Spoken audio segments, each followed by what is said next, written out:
네, 안녕하십니까. 마포개미입니다. 지금 대신정보통신으로 세배 먹기 프로젝트 진행 중입니다.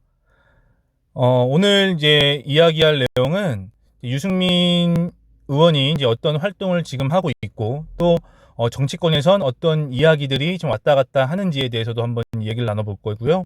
두 번째는 제가 주위 분들한테 이런 프로젝트를 제가 한번 해보려고 한다고 했더니 왜 하필 유승민이냐? 뭐 다른 소위 뭐 잘 나가는 이낙연 주도 있고 뭐 많은데 유승민이 대통령이 될 것 같으냐라는 이제 질문도 있어서 그 답변도 한번 해드리고요. 이제 세 번째는 차트 좀 보면서 과거에 이제 그 박근혜 혹은 문재인 대통령들의 차트가 어떻게 움직였는지도 한번 볼 예정입니다. 시작하도록 하겠습니다. 먼저 유승민 이제 의원이 대구에서 3선을 해요. 그래서 15년 동안 대구 지역 주민들을 위해서 이제 국회의원직을 좀 활동하셨는데 이제 이번에 총선에 불출마를 하시면서 더 이상 이제 지역구 의원이 아니게 되셨죠. 그래서 이제 대구에 내려가서 인사를 좀 나눴는데요. 여러 곳에 가서 인사하시고요. 또 시장에 가서 이제 인사를 많이 했습니다. 유승민 의원이 어디에 있든 이제 살림의 피를 이어받아 나라의 미래를 개척하는 개혁의 길을 걷겠다. 이제 이렇게 밝히시면서 다시 한번 이 보수 개혁의 의지를 또 한번 내비치셨고요. 또 이제 대구 지역 주민들을 만나면서 어떤 이야기를 좀 많이 이제 나눴을까, 또 어떤 이야기를 많이 들었을까 좀 생각을 하면 사실 그렇잖아요. 그 면전에 대고 욕하시는 분들보다는 왜 이번 총선에 나오지 않았어? 나오지 그랬어. 기다리고 있었어. 혹은 이번에 꼭 대통령이 되세요. 제가 꼭 찍어드릴게요. 이렇게 기분 좋은 말을 많이 들었겠죠. 흔히 뭐 어디 뽕 맞았다. 기분이 좋아서 아마 올라오셨을 겁니다. 그래서 더더욱이 보수 개혁의 의지를 굳건히 하고 올라오지 않았을까라는 좀 생각이 들고요. 그로 인해서 전 이제 지역 당원들에게 작별 인사 아니다. 개혁의 길을 걷겠다. 이렇게 문자를 보냈다고 하니까 이렇게 지금 대권의 도전의 의지가 안 꺾이는 게 중요하거든요. 이게 의지만 꺾이지 않는다면 저희가 목표로 하는 대선이 아니라 이 경선에는 무조건 갈 거기 때문에 이런 의지가 꺾이지 않고 계속 직진하는 게 되게 중요합니다. 이제 유승민 관련 이제 또 이야기가 또 어떤 것들이 있냐면요. 김무성 의원이 이제 극우 유튜버들에게 좀 어떻게 보면 좀 심한 혹은 또 강력한 좀 발언을 했습니다. 여기 보시면 극우 유튜버들에게 돈 벌어 먹는 놈들, 정말 이 썩은 놈들이라고 강하게 비판을 했고요. 또 극우 유튜버들이 다 옳은 것처럼 기고만장해 있다. 사람을 비판해서 다 죽여버렸다. 유튜버 놈들 다 돈 벌어 먹는 놈들이다. 이렇게 좀 강하게 비판을 하면서 이거 그대로 내보내라 라고까지 얘기를 했습니다. 그래서 이제 유승민 의원 얘기도 좀 나왔는데요. 유승민이 뭐가 잘못되었나? 대통령 권력이 잘못됐으면 거기에 저항을 해야지. 저항했다고 유승민을 죽일 놈이라고 한다. 이런 거는 잘못된 거다. 저도 이 말에는 뭐 100% 공감하고요. 국가 권력이 혹은 국가의 한 지도자가 잘못된 길을 가거나 잘못된 권력을 휘두르면 거기에 옳은 말을 할 줄 아는 지도자가 필요하다고 생각이 듭니다. 그래서 요런 이제 중도 우파 그리고 뭐 중도층이 이런 부분에서 다 보고 있기 때문에 사실 유승민 의원 같은 의원을 좀 지지하는 층도 굉장히 많다고 좀 생각이 듭니다. 여기 관련해서 또 이제 좀 방송을 한 것들을 제가 좀 찾아봤더니 한번 보도록 하겠습니다. 여기 안에서 차지하는 극우층의 비율은 낮아졌다라고 볼 수 있는 거고, 그리고 이 문제를 해결하려면 결국에 그래도 통합당이 발목이 잡혀있는 이유는 저는 극우층의 표를 10표 잃고 중도층 표를 12표 얻어가는 전략이 통합당한테 필요하다고 봅니다. 네. 그리고 선거가 이제 끝났기 때문에 네. 조금 더 부담 없이 정리해주는 작업에 들어가야 되는 거고, 네.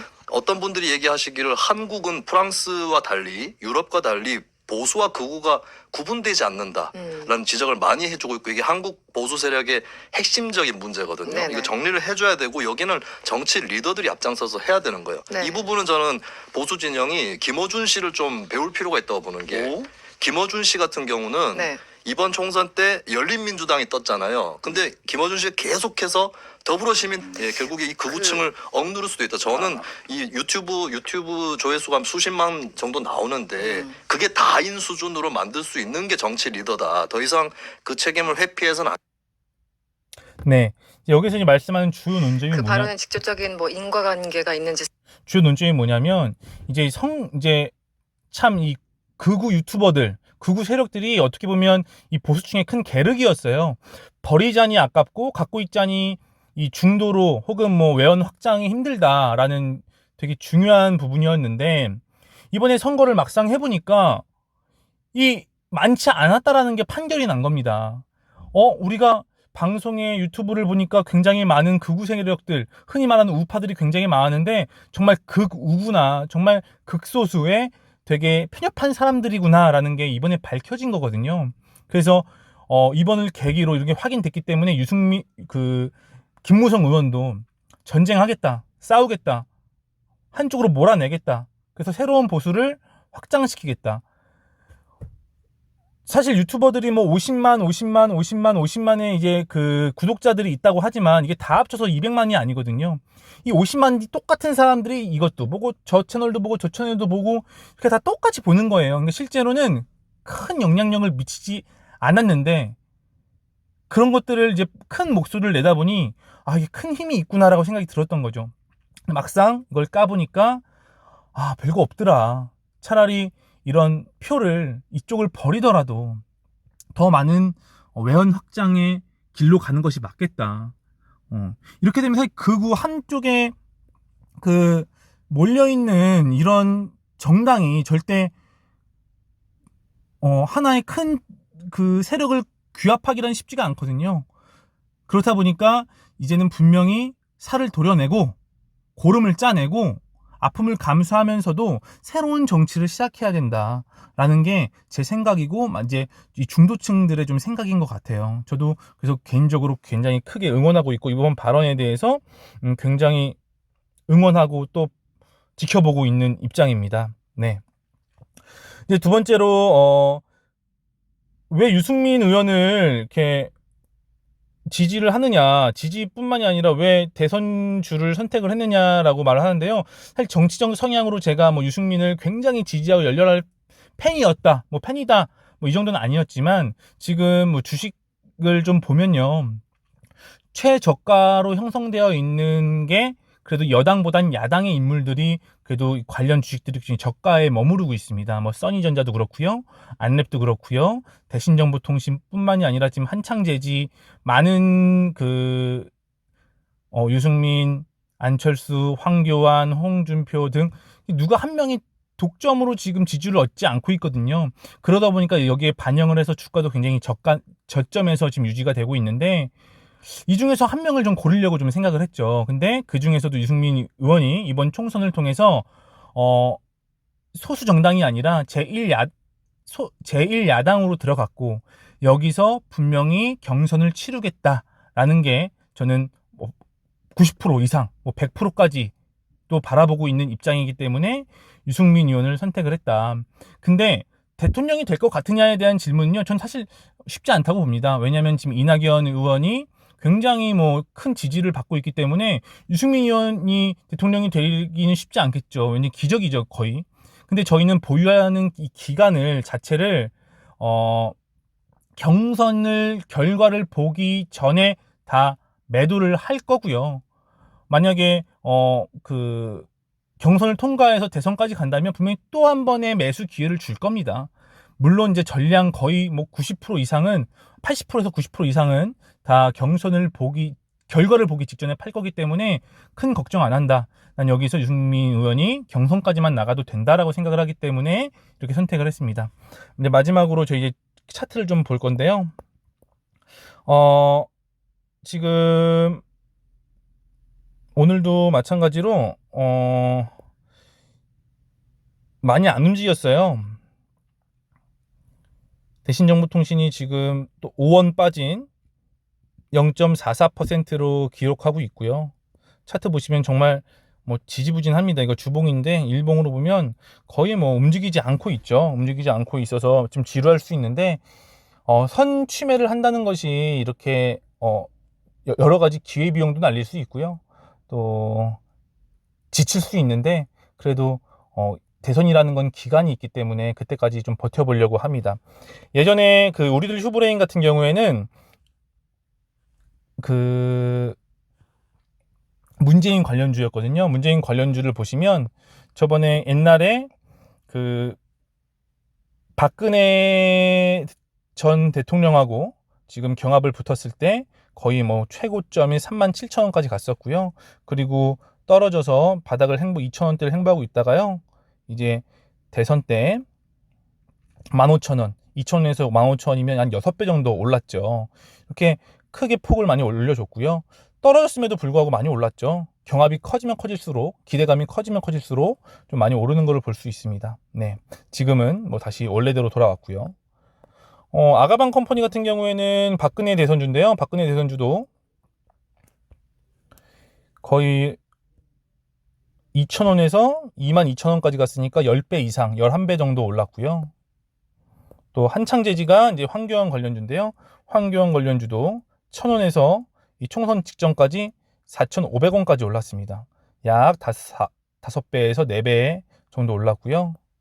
세우글로벌이 홍준표 관련주인데요. 보시면 저번 대선에 17년도죠. 저번 대선에 5,000원, 6,000원까지 갔었습니다. 1,000원짜리가. 네.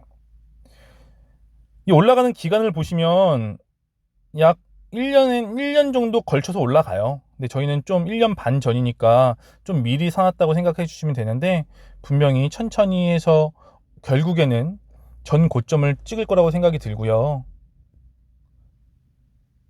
대신부터 사실 보시면 전 고점이 3,400원, 이제 바른정당 때고요. 지금은 미래통합당이라서 3,000원 이상, 4,000원, 5,000원까지 저는 바라보고 있습니다. 지금 좀 지루하신 기간이 좀 크고요. 저 역시도 굉장히 많이 지루하거든요. 하지만 뭐 이런 지루함 끝에 분명히 저는 낙이 있다고 생각을 하고요. 이게 한번 안 샀는데 탁 올라가잖아요. 팔았는데 올라가면 다시 잡기가 힘들어요. 그렇기 때문에 지금 이 지루함을 참는 게 돈이다.